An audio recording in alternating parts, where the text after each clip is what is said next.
We are happy because this year it was possible to bring a balanced program with a lot of diversity, not only diversity in India but in Portugal as well. So we'll start with tribute to Goa, tribute to the Goans, and tribute to the language of Goa, Konkani. We will have with us the wonderful Sonia Shirsat, along with five Goan musicians, and they will sing a few songs in Portuguese, but mainly in Konkani. This is very important because we cannot forget the culture and the language of the land. So it's the way, since the festival has some tourists from abroad, so it's a good way to introduce them Konkani and the Goan musicians. So my request is all of the Goans please come, because Sonia is a well-known and renowned singer, but she still needs the support of the Goans. This is my request.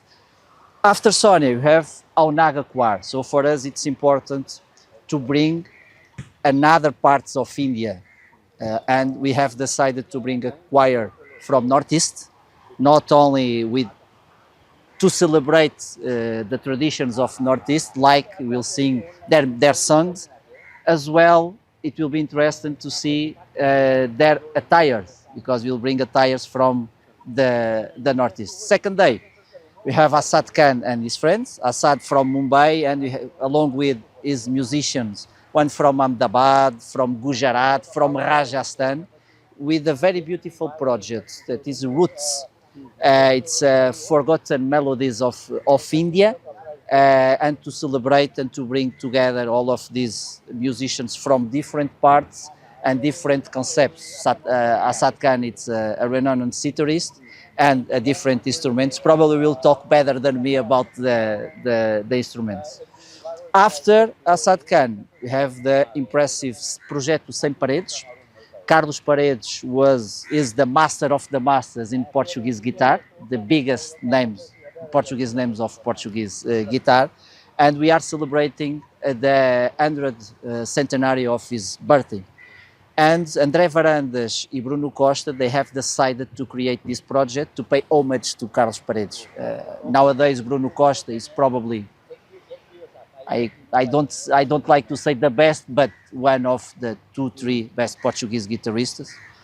And it will be a very interesting concert, because they will play along with Stutic choral and string ensemble. So we are talking about the 2 Portuguese musicians, along with the 21 musicians from Stutic, along with almost 100 people at the choir. It will be something amazing. I have been seeing their rehearsals, and it will be something special.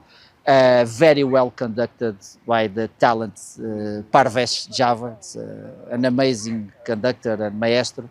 So tomorrow, on Friday, will be amazing, but on Saturday will be beautiful too.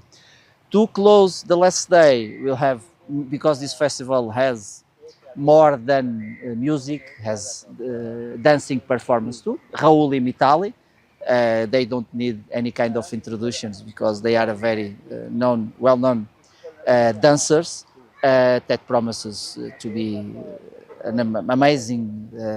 And after that, we will close the festival with Ricardo Ribeiro. That is a great name of the Portuguese music, mainly of fado, with an incomparable voice, along with the pianist, very well-known pianist, and guitarist too. So I think all of these ingredients, if we join these ingredients, the talent of the musicians with the venue itself, with that view that I will never get tired to say, the view and the landscape from the courtyard of the Monte Music Festival, it's one of the most beautiful in the world. I'm not exaggerating, in the world. So all of these ingredients, I think we have everything to have a charming and beautiful festival. So my invitation and my last words is to all the Goans, all the four, please come. We are doing all of these efforts every single year just to bring music, just to bring culture, not only music, culture, and a very beautiful and unforgettable moments to all the Goans and for those who wants to come and enjoy the music, the view, and the sunset.